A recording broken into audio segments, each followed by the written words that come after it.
स्वागत है आप सभी के पसंद यूट्यूब चैनल रहा एजुकेशन में। सभी मित्रों को सुप्रभात, very good morning to all of you. आज के मॉर्निंग सेशन में बहुत इंपॉर्टेंट अपडेट पर चर्चा करेंगे 69,000 भर्ती से रिलेटेड कि ट्रिपल बेंच एक साथ बैठ रही है 4 नवंबर को और ऑर्डर कितने बजे आने की संभावना है, ये भी इम्पॉर्टेंटली बात बताई गई है, सबसे इम्पॉर्टेंट है। और सप्लीमेंट्री लिस्ट आ जाएगी तो आपको सारी चीज़ें स्पष्ट हो ही जाएंगी, लेकिन एक संभावना का दौर चल रहा है तो बहुत इंपॉर्टेंट है वो जान लेना। और संशोधन पर कई जिलों में, इवन प्रयागराज में भी बहुत अभ्यर्थियों को अभी होल्ड पर रखा गया है, वेट कराया गया है, उस पर बातचीत करेंगे। और बैक पेपर वालों के लिए सावधान होना अति आवश्यक है, क्योंकि आदेश जारी हो चुका है। और अगर अभी तक आप बचे रह गए हैं, और क्योंकि अधिकतर जगह पर जो लोग फर्जीवाड़े निकल रहे हैं उनको तो डिबार किया जा रहा है बेसिक शिक्षा विभाग की प्रमुख भर्तियों से 2 से 3 सालों के लिए, और उनके ऊपर एफआईआर भी दर्ज हो रही है।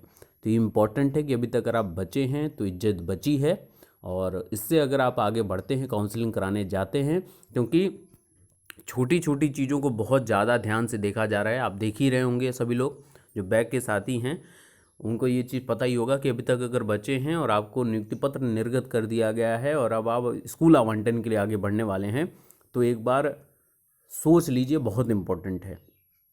क्यों? क्योंकि अभी तक आपने देख ही लिया है कि किस प्रकार से निवास को लेकर, जाति को लेकर, क्रमांक को लेकर पूर्णांक ये था तो ये क्यों भर दिया गया, सीबीएसई वाले टॉप 5 सब्जेक्ट कहाँ से भर दिए, इतनी छोटी छोटी बारीकियाँ देखी जा रही हैं।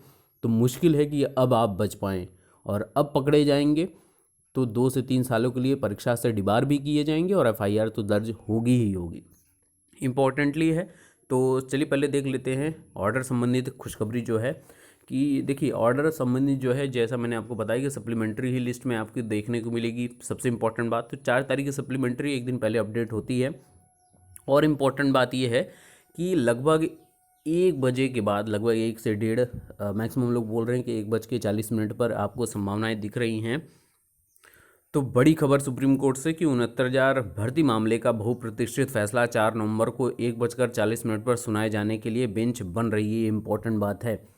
तो उम्मीद है कि इसी पर कुछ आपको इसी के आसपास बड़ी अपडेट देखने को मिले। और महादेव से प्रार्थना है, माता रानी से प्रार्थना, आप सभी की इष्ट से यही प्रार्थना है कि जो अभ्यर्थी इतने सालों से महीनों दर महीनों निकाले हैं, उसने सिर्फ और सिर्फ इस फैसले के आने पे 60 और 65 के आने के लिए, तो उस फैसले को बहुत इम्पोर्टेंटली आपके पक्ष में आए, इसकी पूरी कामना है और उम्मीद भी है, क्योंकि 60-65 ही आएगा तो ही सारी चीज़ें योग्यता के पक्ष में आगे बढ़ेंगी। और मैक्सिमम कैंडिडेट जो एलटी में, टीजीटी में अभ्यर्थियों के जाने से सीटें खाली हुई हैं, वो सेकेंड राउंड की काउंसलिंग के लिए जो वेट कर रहे हैं 1,46,000 में से, उनके लिए बहुत अच्छी खबर हो गई है। तो उम्मीद करेंगे 4 तारीख तक आप सभी एकजुट रहिए, और 4 तारीख के ऑर्डर रिलीज़ होने के बाद रणनीति अपनी 1 से 2 दिनों में आप लोगों को तय करनी है। 2 इम्पॉर्टेंट पक्ष रखने हैं। सबसे पहले तत्काल प्रभाव से जीओ जारी किया जाए, जिसमें काउंसलिंग शेड्यूल से लेकर सारी चीज़ें हों, मेंशन हों। और दूसरी इम्पॉर्टेंट बात, एक तरफ एक टीम काम करेगी संशोधन के मुद्दे को लेकर, सबसे इम्पॉर्टेंट है। अगर उससे पूर्व संशोधन मुद्दे पर शासनादेश जारी हो जाता है तो बहुत अच्छी बात है, नहीं तो इस पर काम करना ही करना है, क्योंकि ये बड़ा मुद्दा बन रहा है, ठीक है ना। और तीसरा मुद्दा जो बन रहा है वो ऑर्डर संबंधित। ऑर्डर जिस दिन रिलीज़ होगा, कल भी मैंने बोला था, उस समय हम लोग बात करेंगे उस पर, क्योंकि वो इम्पॉर्टेंट है और उसी पर एक प्रश्न चिन्ह लगा हुआ है, वो हम लोग समझेंगे उस दिन, ठीक है ना। तो उसको लेकर परेशान नहीं होना है अभी। हाँ, ये ऑर्डर संबंधित एक अच्छी अपडेट रही है, तो मॉर्निंग में आप लोगों को अपडेट मिली है, तो आप सभी को ढेरों शुभकामनाएं। अब बात करते हैं ऑनलाइन आवेदन में संशोधन को लेकर कई इंपॉर्टेंट बातचीत है ना। और तो इसमें एक नया चीज़ मुझे देखने को मिल रहा है, जैसे यहाँ पर है कि ऑनलाइन आवेदन पत्र में आवेदित जो जनपद है वो चित्रकूट अंकित किया गया है, जबकि इनका जनपद गोरखपुर है।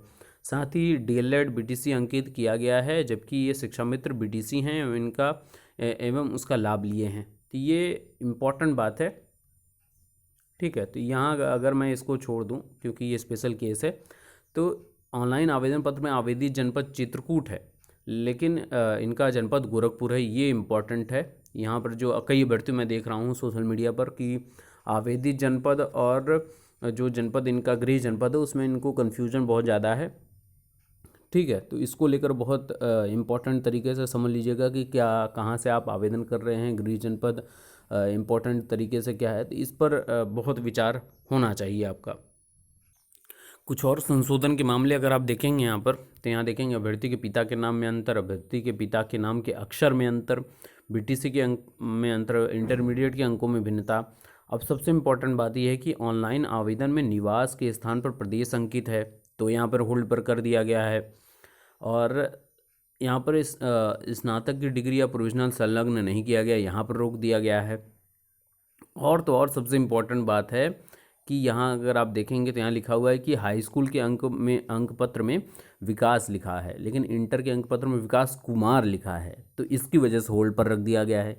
मतलब इतनी बारीकी से चेक हो रहे हैं सारी चीज़ें। तो जो बैक वाले साथी होंगे, कल आदेश जारी कर दिया गया, पहले मैं आदेश दिखा दूँ आप लोगों को। तो ये आदेश बहुत इंपॉर्टेंट है। जिला बेसिक शिक्षा अधिकारी औरैया को, जिला अधिकारी औरैया को ऑनलाइन संदर्भ ग्रहण कराने का निस्तारण प्रेषित किया गया है कि उपयुक्त विषयक श्री शिवम सिंह पुत्र श्री गुलाब सिंह सिविल लाइन फतेहपुर, श्रीमती मधु राजपूत पुत्र श्री राम बरन राजपूत, रजिस्ट्रेशन संख्या ये है का बीटीसी बैक पेपर का डाटा चेक कर अगर इनको नियुक्ति पत्र मिला है तो इनको बर्खास्त करने के संबंध में ऑनलाइन शिकायत दर्ज कराई गई है और उपरोक्त के संबंध में सादर अवगत करना है कि ये जो हैं जिनका ये बीटीसी बैक पेपर का डेटा चेक किए जाने के उपरांत संबंधित अभ्यर्थी को विद्यालय आवंटन की कार्रवाई से वंचित कर दिया गया है।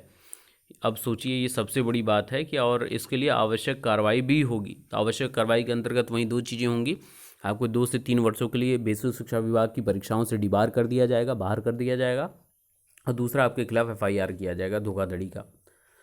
तो जो साथी बचे हुए हैं, जो अभी तक बचे हैं, वो बच के रहें इन सब चीज़ों से, ठीक है।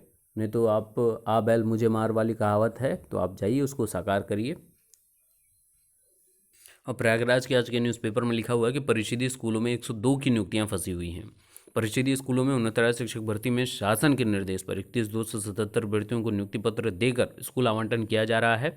वहीं 68,500 शिक्षक भर्ती के पुनर्मूल्यांकन में सफल अभ्यर्थियों को नियुक्ति पत्र देने में टालम टोल हो रहा है। 23 अभ्यर्थियों को जरूरत इसी माह नियुक्ति देने की तैयारी है, लेकिन सितंबर में 102 अभ्यर्थियों को नियुक्ति कब तक मिलेगी, इस पर अफसर मौन है। बेसिक शिक्षा परिषद के प्राथमिक स्कूलों की 68,500 शिक्षक भर्ती अब तक जारी है। लिखित परीक्षा के परिणाम में सभी पदों के सापेक्ष अभ्यर्थी सफल नहीं हो सके थे, लिहाजा पुनर्मूल्यांकन कराकर रिजल्ट अब तक घोषित हो रहे हैं। परिणाम भी कभी ऑफलाइन तो कभी ऑनलाइन घोषित हुए हैं। परिषद के अफसर दोबारा मूल्यांकन में उत्तीर्ण होने वालों को नियुक्ति पत्र देने में कितनी देरी कर रहे हैं, इसका अंदाज़ा 23 अभ्यर्थियों से लगाया जा सकता है। उनकी नियुक्ति की प्रक्रिया मार्च से चल रही है और अब तक उनका जिला आवंटन तक नहीं हुआ है।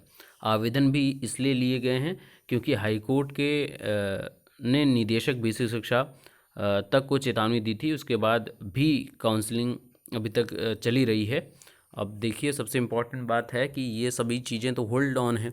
69,000 भर्ती में जिनको नियुक्ति पत्र निर्गत कर दिया गया, उनके साथ भी छोटी मोटी त्रुटियों को लेकर प्रश्न चिन्ह है।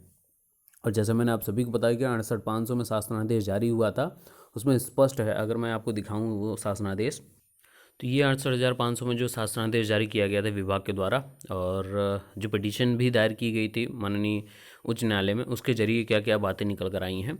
देखिए, सबसे इम्पोर्टेंट बात है कि इसमें स्पष्ट तरीके से बोला गया है कि जो चयन को प्रभावित ना करता हो, किंतु प्राप्तांक पूर्णांक के परिवर्तन से मेरिट आपकी प्रभावित हो सकती है, तो ये भी जिसका अधिकतम प्रभाव जिला आवंटन पर पड़ सकता है। अतः अभ्यर्थियों से इस आशय का शपथ पत्र लिया जाए कि ऑनलाइन आवेदन में त्रुटिपूर्ण भरे गए अंकों के आधार पर अभ्यर्थियों को उनकी वरीयता तथा मेरिट के आधार पर जनपद आवंटित हुआ है। अतः अभ्यर्थियों द्वारा उपयुक्त त्रुटिपूर्ण प्रविष्टि सही होने पर यदि जनपद आवंटन परिवर्तित होता है तो उन्हें वो स्वीकार होगा। अब सोचिए कि इतनी बड़ी बात 68,500 में की गई थी कि प्राप्तांक पूर्णांक को भी कंसीडर कर लिया गया था, सिर्फ और सिर्फ एक एफिडेविट शपथ पत्र लेकर।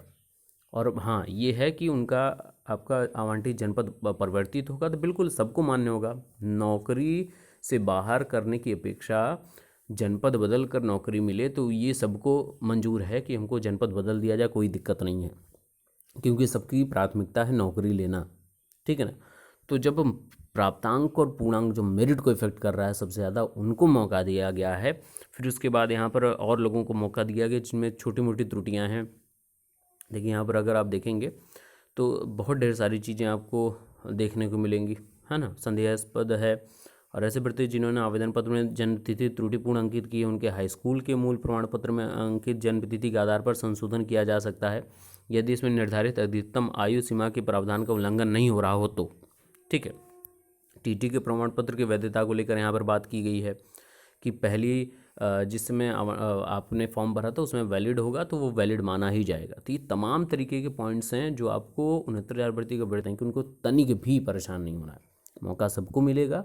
हाँ, थोड़ा सा यहाँ पर इसलिए सख्ती बढ़ती जा रही है क्योंकि अधिकारियों को ऊपर से आदेश है कि त्रुटियाँ अगर कुछ भी होंगी तो आपका जिम्मेदार वो जांच अधिकारी होगा। तो कोई भी अपने नौकरी पर किसी को बनने की प्रश्न चिन्ह उठ जाए, तलवार लटक जाए उसकी नौकरी पर, तो कोई नहीं चाहता है। जब तक ऊपर से आदेश नहीं आएगा तब तक ऐसे ही होल्ड पर रखा जाएगा। तो उसके लिए हम लोग ऑर्डर आने के बाद सब लोग एकजुट होकर प्रयास करेंगे इसके लिए। तो परेशान नहीं होना है, बाकी एकजुट रहिए और मुस्कुराते रहिए। 4 तारीख को आपको बड़ी अपडेट मिलेगी। महादेव से ही प्रार्थना है। Best of luck. Thank you so much.